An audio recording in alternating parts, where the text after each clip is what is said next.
Hello students. So in the last class we have left from the boiling and the melting phenomenon of the matter. So from that point we just have to start.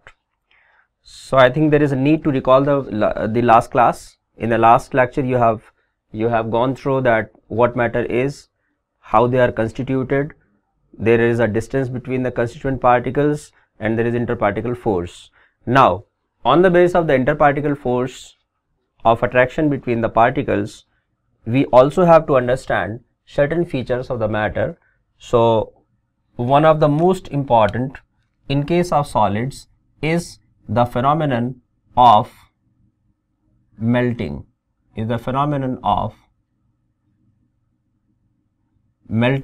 While in case of liquids, there is a phenomenon of boiling. So melting and boiling are the two very important phenomena of the matter. What happens in melting? The solid converts into the liquid. In case of melting, one particular solid converts into liquid, while in case of boiling, what happens? In case of boiling, one liquid converts into a gaseous state. This sign has its own importance. I think this is new for you guys, that this sign is what? So here you are looking that one part is indicating the forward, one another part is indicating the backward. So this sign we call the sign of reversibility. This sign represents the state of equilibrium. So at the melting point, solids and liquids are in equilibrium. In case of boiling, the liquids and gaseous state are in the equilibrium. In case of solids, the interparticle forces are greater. Here in case of solids, the interparticle forces are greater, while in case of liquids, the interparticle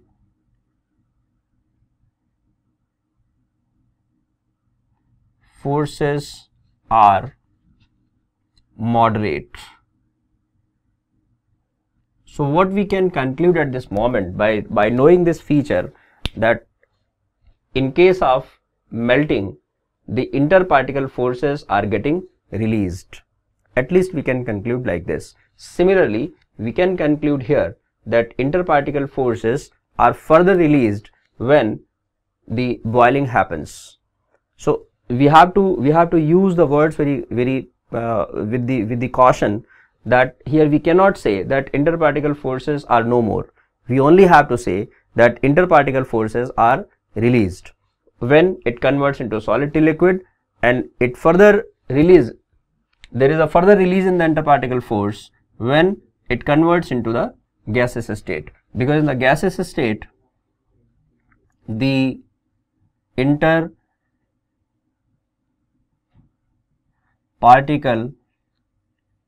forces are least.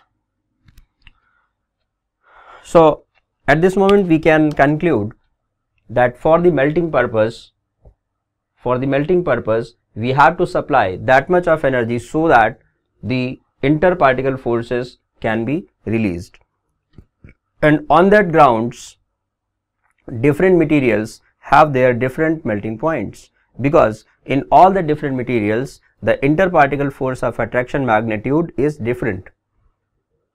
Some metals have their melting points in few thousands Kelvin, while for another few metals the melting point is quite less. For example, you must know this thing, that melting point of, there is one metal gallium, for that melting point is around our body temperature, that is something about 30 degrees Celsius. So that what we can conclude for this particular metal, that here the magnitude of interparticle forces is quite low, and that is why just at 30 degrees Celsius it melts, while for certain other metals like tungsten, like iron, like other metals, the melting points are quite large, in the few hundred and few thousands Kelvin. So for that we can conclude that their interparticle force of attraction is quite large. So this all we are discussing the nature of the matter, and that there is a distance between the particles. The cause of the distance is the interparticle force. On the grounds of interparticle force, there are certain other features that we have discussed, the melting and the boiling. The distance between the particles you also can realize in the daily life, that if you make a squash, let's say we are going to serve some drink to somebody. What we do? We take the water, we add sugar into it, and it is dissolved. So have you ever noticed that in dissolving of the sugar, there is no change in the volume of the liquid? There is no change of the volume of the water that you have taken earlier. So why it is so? It clearly and very obviously it shows that there must be the interparticle distances in the water molecules, where the sugar molecules are absorbed, where the sugar molecules are accommodated. That again it is a very practical way. It's a very simple way to show that there is a distance between the particles inside the matter. Similarly, the similar example you can have when you use the room freshener. When the room freshener is used, what we see that at one particular corner we have used that freshener. After some time it spreads in whole of the room. So this shows another property of the particles, that they have the movement. They travel from one place to another. So particles, we have learned that there are particles, then we have learned there is a space between them. We have learned that what is the cause of their distances, that is the interparticle force, and now further we have to learn another property of these particles, that they have the movement. They have the tendency to move from one place to another. So movement of the particles. So this we have to understand with certain examples. Movement of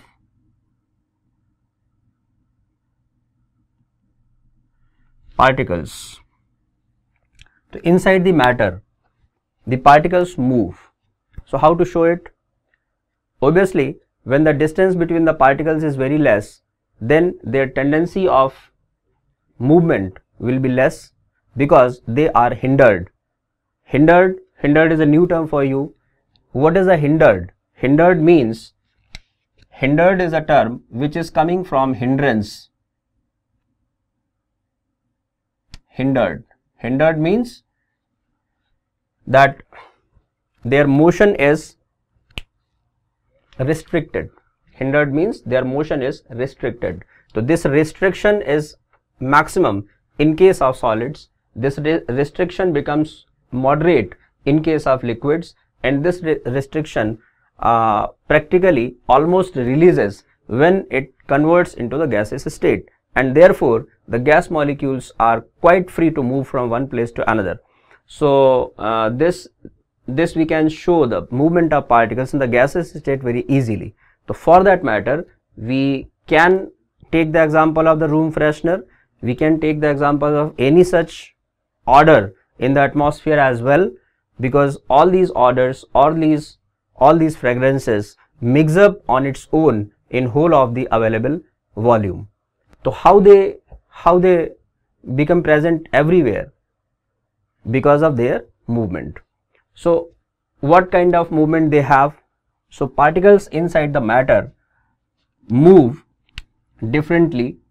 They have particularly three types of their motion. One, the vibrational, means what?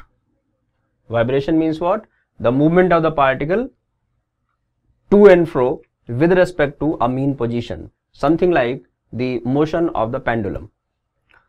Another is the rotational.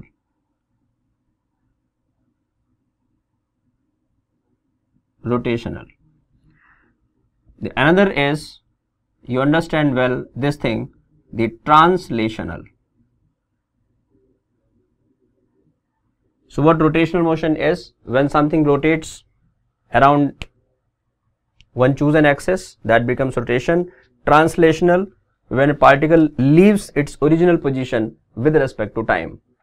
At one time it is, let's say at one particular distance, at another time it is something at a different distance. So translational motion is a very simple that you can understand. Rotation means the circular kind of motion around a particular chosen axis. Vibrational means a to and fro motion with respect to the mean position, something like pendulum. So these three kind of motions are found in case of the particles of the matter. And therefore, you must understand that every type of motion will contribute a particular kinetic energy to the molecules. And yes, it is true that all the molecules, all the particles of the matter, they have a particular level of kinetic energy. So similarly, we also can have the kinetic energies which are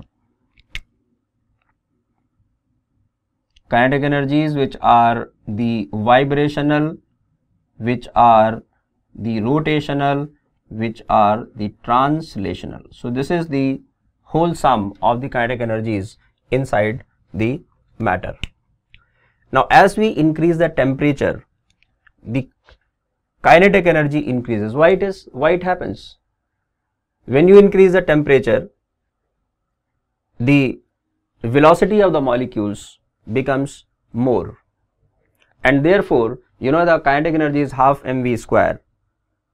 The kinetic energy, that mathematically it is half mv square, where m is mass of the particle and v is the velocity of the particle. So by having the heat, by having greater temperature, the velocity becomes more, and therefore kinetic energy also becomes more. So this is the common experience of the daily life, that if you increase the temperature of anything, their movement, their reactivity, or you can say their action becomes faster.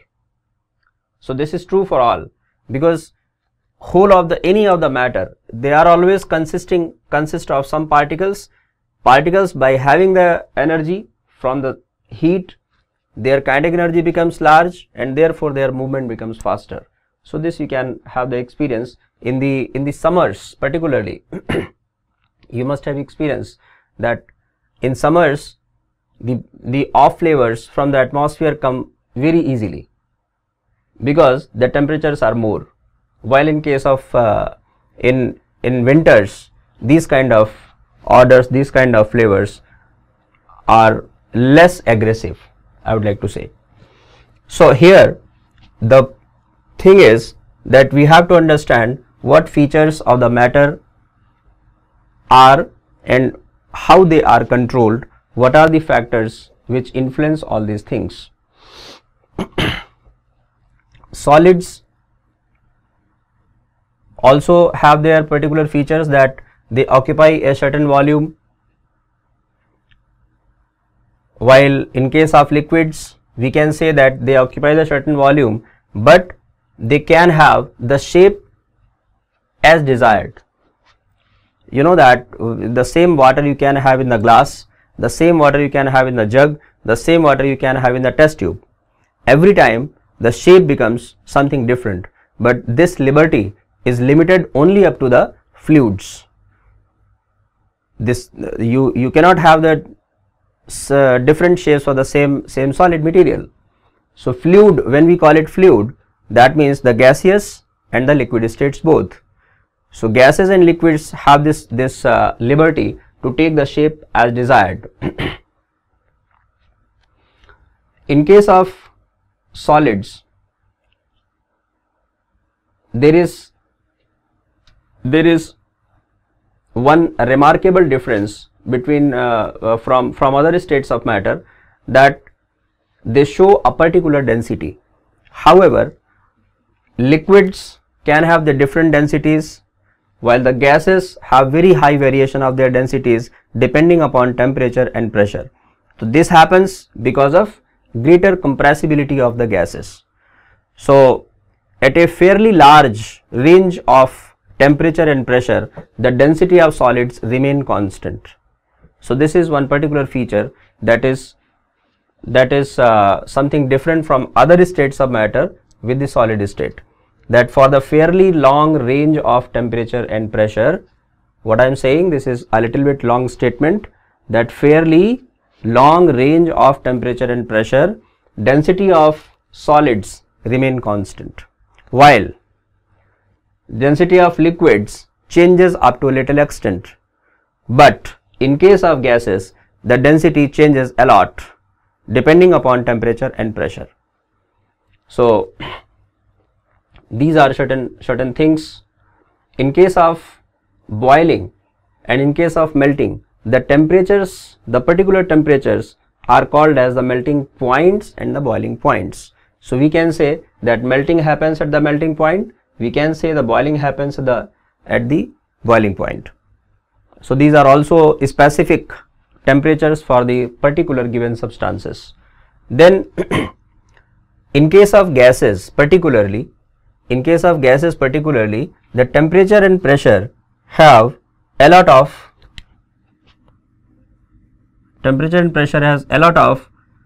influence on their behavior and on their behavior and also on the physical state, because in case of gases, if the pressure is increased and if the temperature is decreased, then gases convert into the liquid state, and that particular process we call condensation. So temperature and pressure are very important factors which influence the gaseous state, temperature and pressure, particularly with reference to gases. We have to study the effect of temperature and pressure on gases. So we can write it this like effect of temperature and pressure on gases. So when the temperature is increased, let's say for a particular gas, let we have a gaseous system like this. This is a gaseous system where this we have a sliding piston,